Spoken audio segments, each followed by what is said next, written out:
Today on One, we see it all the time. Drivers eating, texting, and talking on the phone. As our driving habits change, researchers are looking into how that influences the way we drive and how we can make being on the roads safer. You can see his beak is crossed, so he can't eat on his own. Then, we'll introduce you to a local wildlife program that rescues and rehabilitates everything from bobcats to squirrels. My overall goal is to become a professional NASCAR driver. And later, he's one to know. Meet Ryan Rust, a UCF student with driving ambitions. All this and more coming up on today's show. This is One.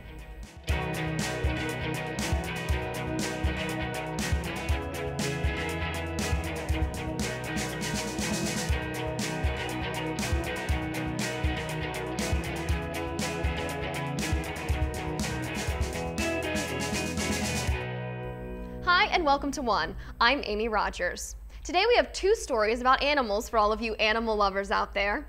And we're also debuting a new segment on the show called One to Know. But we start with a story about something we all face when we're on the road: distracted drivers. In 2009, distracted drivers killed nearly 5,500 people on U.S. roads and injured 500,000 more. UCF is currently working with the DOT to measure the distractions we face every day. The data they find may even influence new laws and driving in Florida. Here's Ed Highland with more. Driving is tough. So many cars, so many distractions. And what do? Divert our attention in even more ways. Crank the tunes, talk to friends, or even worse, text them. But how do you measure how all of this affects our ability to deal with traffic? Armed with a real truck cab, the Institute for Simulation and Training, or IST in Orlando, is putting real truck drivers behind the wheel and driving them to distraction. We have three different types of distractions. One kind is external distractions. So in these scenarios, we have a work zone and a major accident they have to be aware of. Internal distractions, in this case we're using cell phones and iPod manipulation. And then the third kind are cognitive distractions, when your brain is thinking about something that's taking you away from really paying attention. Funded by the U.S. Department of Transportation and run through an engineering lab at the University of Central Florida, each test consists of 8 runs. The drivers are challenged every few minutes. It may be a phone call and questions. Okay. Now, when you were on your way to P3, what roads did you take? Or turning up the music on an iPod. And then changing the song.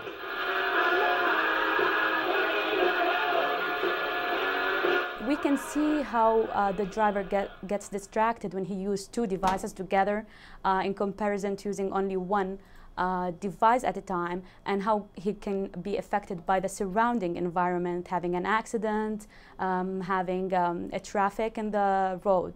So we are excited about getting accurate results that haven't been done in the literature.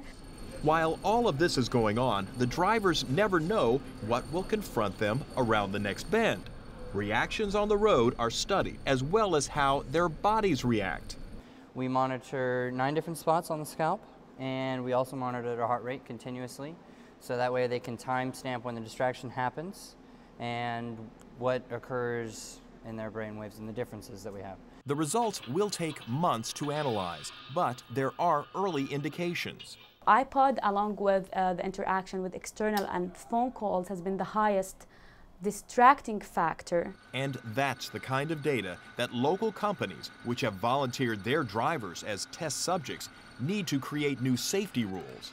I think it will be a good tool to be used for not only for training, right? I believe that training is a big part of it, but to create a different mentality about driving first, and about distractions. But the IST results also provide the ammunition the Florida DOT might want to use to get laws passed restricting the use of some devices while driving.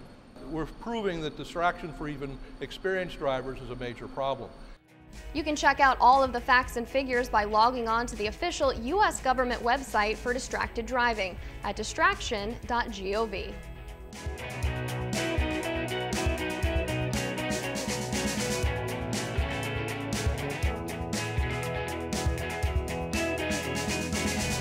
What happens to injured animals and birds that can't survive on their own? Several UCF students with a passion for animals are helping wounded critters find their way back to nature. Thank you. Here at Back to Nature, our mission is to rescue, raise, rehabilitate, and release all injured and orphaned Florida native species. Our big goal is to educate and spread awareness, and we do that through the use of our non-releasable residents.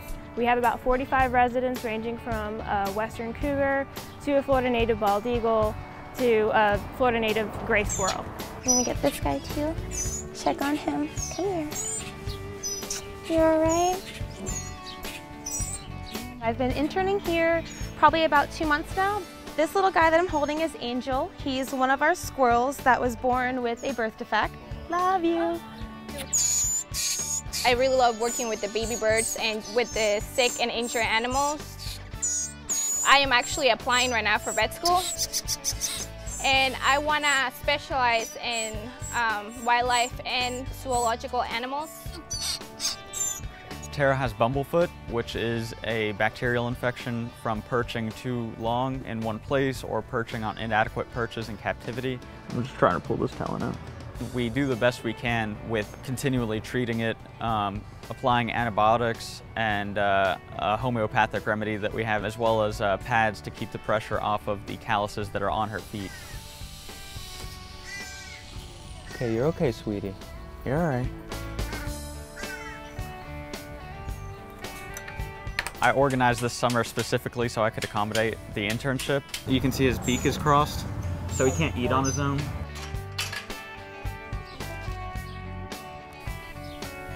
So I'm interning at Back to Nature so that I can get some hands-on experience with the animals and then go over to SeaWorld and do educational work.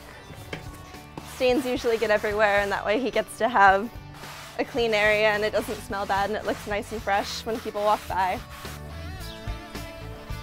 It's nice to be a little bit moist on a really hot day, and he absorbs the water in through his skin. The internship program, it makes all the difference in us getting through the day and improving the place and being able to care for these animals properly.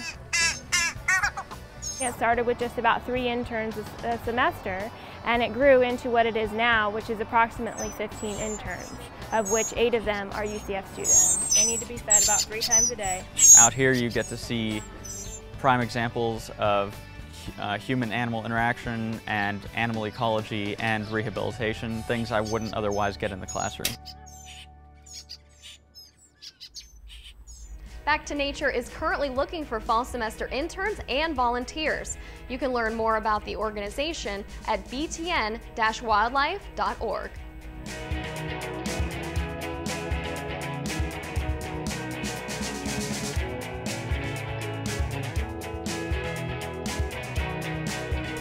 Coming up on One, meet Ryan Rust. He's a student at UCF with dreams of living his professional life in the fast lane. Then, if you've driven through downtown Oviedo, you may have seen or heard some of its most famous feathered residents. But how did they get there? We take a look at the history of the Oviedo chickens. Now, let's take a look at some upcoming events at UCF and around the area.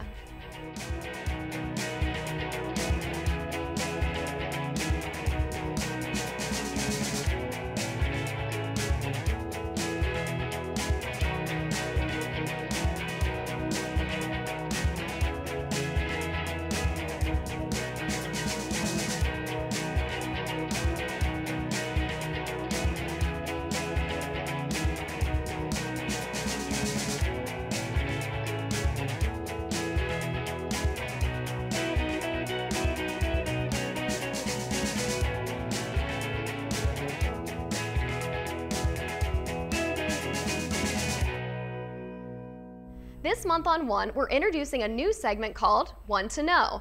It's a look at some distinguished UCF alumni and students as they make their way into their professional careers. For Ryan Rust, he's looking forward to life in the fast lane. Now, car number 18, he's a former pro challenge competitor. In the number 18 is going to be Ryan. I started when I was 8 years old in go-karts at a little dirt track called St. Lucie Speedway. When he first got started in go-karts, there was not a person or thing that he didn't hit. Since then, he's learned a lot. Gotcha, I just want to double check. Window nut. Gotcha. It really mostly comes through seat time. That's where you can get told what to do, you can get shown what to do, but until you spend time actually in the car, that's when you learn everything through experience. Definition of seat time is getting to know how the car feels by the seat of your pants. Your butt is in constant communication with your car. My overall goal is to become a professional NASCAR driver, but I realize that that possibility is very slim, so that's why I have getting an education for my backup plan. With Ryan becoming a mechanical engineer at UCF, it's perfect for him because he can work in the industry as a mechanical engineer, no problem. So if he wants to work in NASCAR, he'll be very, very valuable to almost any race team. You could be the best driver in the world and you won't be in NASCAR. The #1 thing you need to be in NASCAR is sponsorship. And right now, that's very hard to find. It's a lot of work to go out getting sponsors. You're constantly networking with people, getting to know other people, and branding yourself as a driver. But it so happens that Ryan's successful charity might just be rocket fuel for his brand. Adopt a Hero program is a program where people from all around the world can sign up to adopt someone from our U.S. military overseas. People who sign up have sent out close to 120,000 care packages. So when Ryan actually put together this Adopt a Hero program, he wasn't thinking of himself, he was thinking of others. We would be lying if we said we don't get some sort of benefit out of it as well, because the hundreds of thousands of people who work with the program know who Ryan is, and ultimately sponsors like that too. You can follow Ryan's progress by logging onto his website. Just go to ryanrust.com to check out his fan page, schedule, statistics, and results for this UCF hometown hero. Finally today, an Oviedo resident and grad student is capturing local history by creating podcasts. It's not about famous people or historical buildings, but about some of Oviedo's quirky and colorful residents that all the locals seem to love. We're a suburb, and you have a couple dozen chickens wandering around here in the middle of town. They walk across the roads, they block traffic, but the weird thing about it is the majority of people in this town really love the chickens. A bunch of us grad students took a class to create content for the Riches program. It's something that the history department just started. Riches UCF is the regional initiative for the collecting of histories, experiences, and stories of Central Florida. We each got to pick areas of Central Florida. I actually live here in Oviedo. We would do 3 podcasts about little interesting bits of history that people might not know about, and bring that in a new form of media to people that like history. Oviedo really has its roots in agriculture. You have people who have lived here their entire lives that when they grew up here, it wasn't uncommon to see a cow or a chicken or a pig wandering on the road. And then you have more people that have moved here and they live in gated communities and subdivisions that they commute to work everywhere. And for them, seeing a chicken is a big deal. So you get some tension there between the two of them. Sometime in the early 90s, a chicken kind of showed up downtown. A couple weeks later, there was a hen. And then, like I say in the podcast, the next spring, inevitably, there were baby chickens. From there, the population has just grown and gotten larger and larger. And now, I mean, nobody really touches them. They leave them be. It's a self-sustaining population of chickens. They like to hang out in several different spots around town. And ironically, they like to hang out near the chicken restaurant across the street. A lot of these business owners think that it's really interesting, it's unique to have chickens, and they've really adopted them as a sort of a mascot. Well, this podcast in particular will be out March 2012. You can find them at the Riches website. They're also available on iTunes U under the UCF link. I have a bunch of anecdotes about chickens crossing the road, so you got to listen to the podcast to find out. If one person listens to a podcast and gets interested in the history of their town because they found out why the chickens are in Oviedo, it's great to have somebody else interested in history. Once again, here's that link for the Riches website at UCF.